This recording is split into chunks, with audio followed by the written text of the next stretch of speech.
Good morning, dear students. Dear student, we are reading chapter 6, Leisure Time.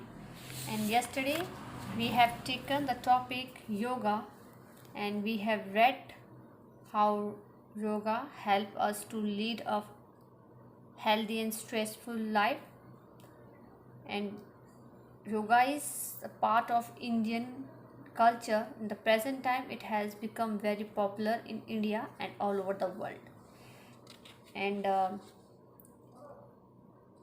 yoga teaches various asanas which build energy, tone of muscles, and keep our body fit. Pranayam regulates breathing and relaxing our body as well as mind. It also cures breath-related problems and stress-related disorder like anxiety and depression. Today we will read a story, Blow Hot, Blow Cold. A woodcutter was feeling cold in a deep forest and blew on his hands. So, एक जंगल में एक would cutter है, पेड़ काटने वाला. उसको ठंड लग रही है, बहुत डीप फॉरेस्ट में है, तो वो अपने हाथों पे फूंक मारता है उसे गर्म करने के लिए. मियाँ बलिश्तिया वॉज क्यूरियस. तो वहाँ पर एक पर्सन का नाम है मियाँ बलिश्तिया. वो बहुत क्यूरियस हो रहे हैं जानने के लिए. He asked the wood cutter the reason for doing so. वो बहुत क्यूरियस और उनसे पूछ रहे हैं.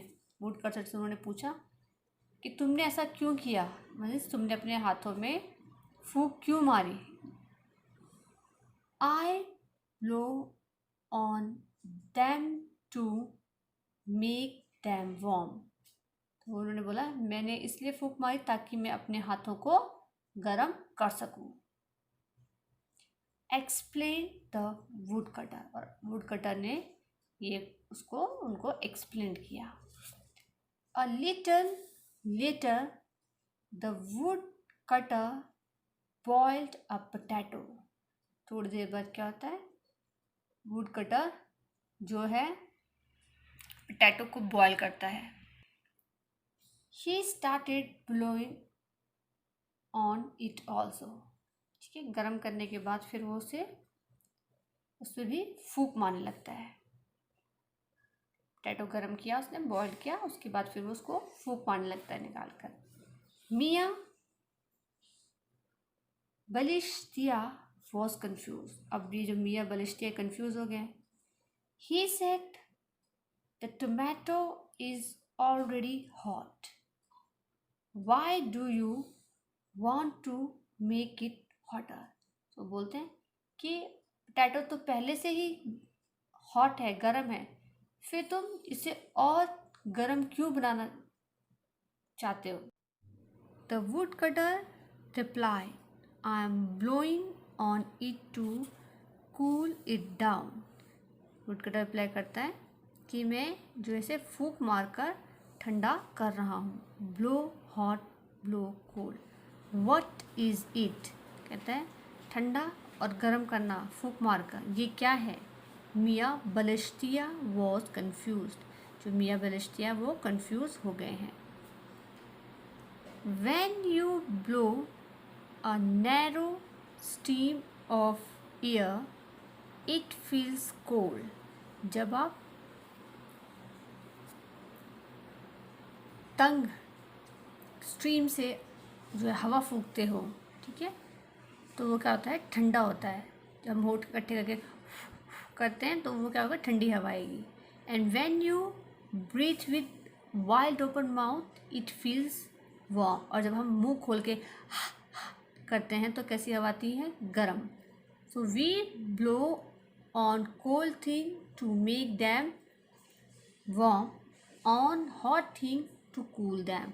और तो हम ठंडी चीज़ों को गर्म करने के लिए और गर्म चीज़ों को ठंडा करने के लिए क्या करते हैं, फूंक मारते हैं. आप भी इसे ट्राई कर सकते हैं. So dear student, here we have complete story how blow hot, blow cold. Now we will take the next topic, theatre. Theatre was also a leisure time activity in ancient time and as well as the modern time. Theatres have been an important source of entertainment for people since olden time. अगर हम theatre की बात करें तो ये भी बहुत important source रहा है एंटरटेनमेंट का लोगों के लिए। कब से? पुराने समय से। थिएटर वो जगह होती है जहाँ पर जाकर लोग एक्ट करते हैं, प्ले करते हैं और वहाँ पर उन्हें देखने के लिए लोग आते हैं। ठीक है, तो जो थिएटर है वो भी क्या है, एक एंटरटेनमेंट का सोर्स रहा है पुराने समय से लोगों का। यानी कि फ्री टाइम में लोग क्या देखना पसंद करते थे? थिएटर। लोगों को नाटक करते हुए देखना पसंद करते थे।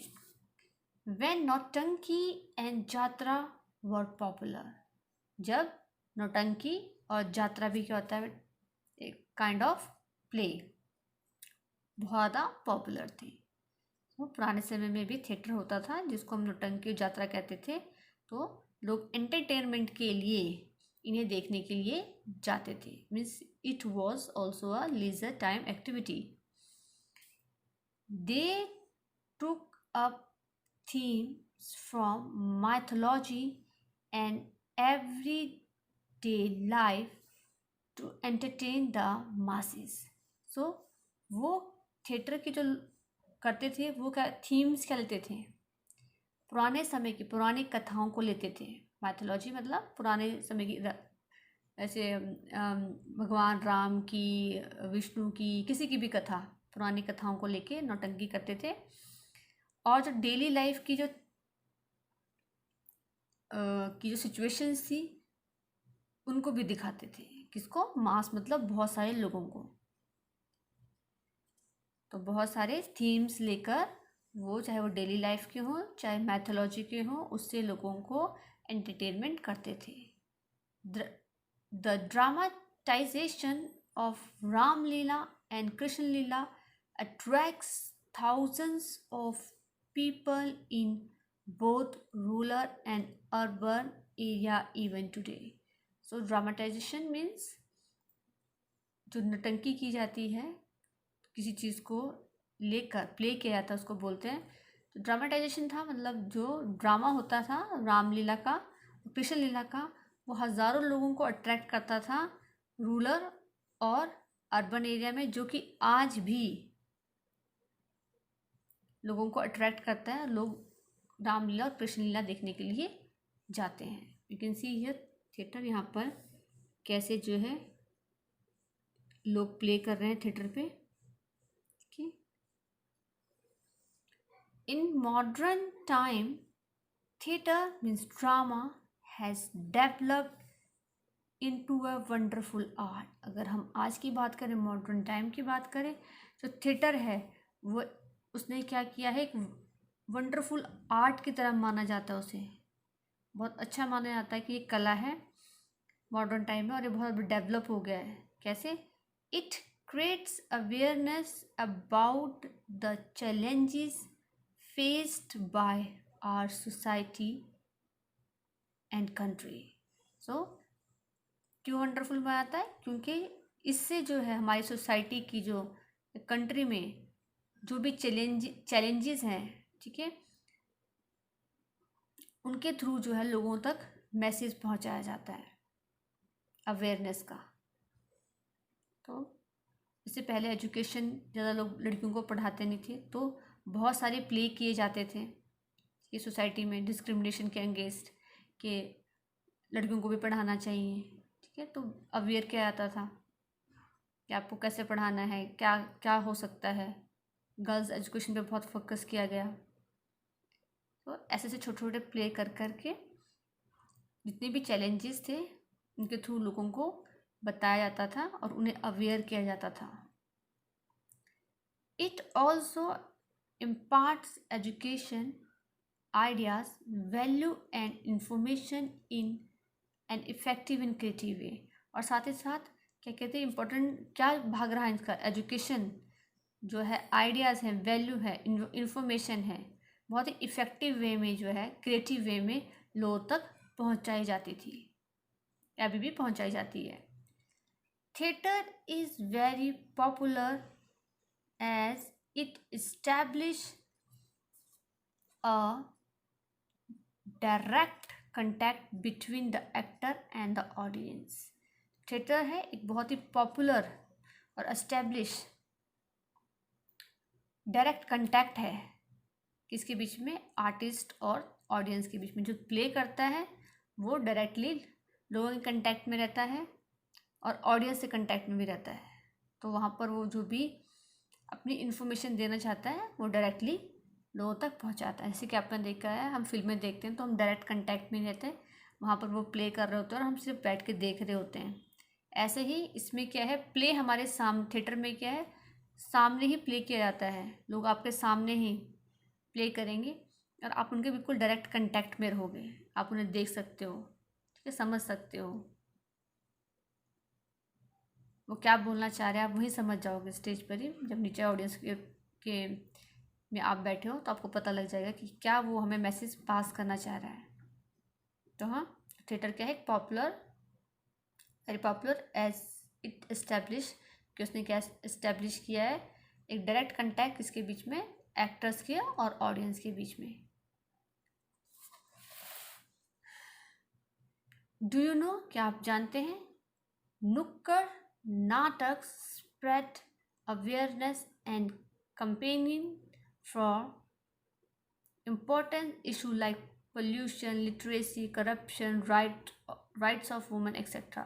जो नुक्कड़ नाटक हैं, जो गली गली में जाके स्ट्रीट पे किया जाता है, उनको बोलते हैं नुक्कड़ नाटक। तो उन्होंने बहुत से जो है अवेयरनेस पहुंचाई है, बहुत सी चीज़ों के थ्रू, जैसे इश्यूज थे, पोल्यूशन का इशू है उसके ऊपर उन्होंने नाटक किए, लोगों को अवेयर किया है, लिटरेसी के ऊपर, पढ़ाई के ऊपर, ठीक है, करप्शन के ऊपर, करप्शन नहीं होना चाहिए, वुमेंस के क्या राइट है, और बहुत से ऐसे इश्यूज़ पे जो नुक्कड़ नाटकों के थ्रू जो लोगों तक अवेयरनेस पहुंचाई जाती है। So dear student, that's all for the day. What will you do? You will read this paragraph. Thank you and have a nice day.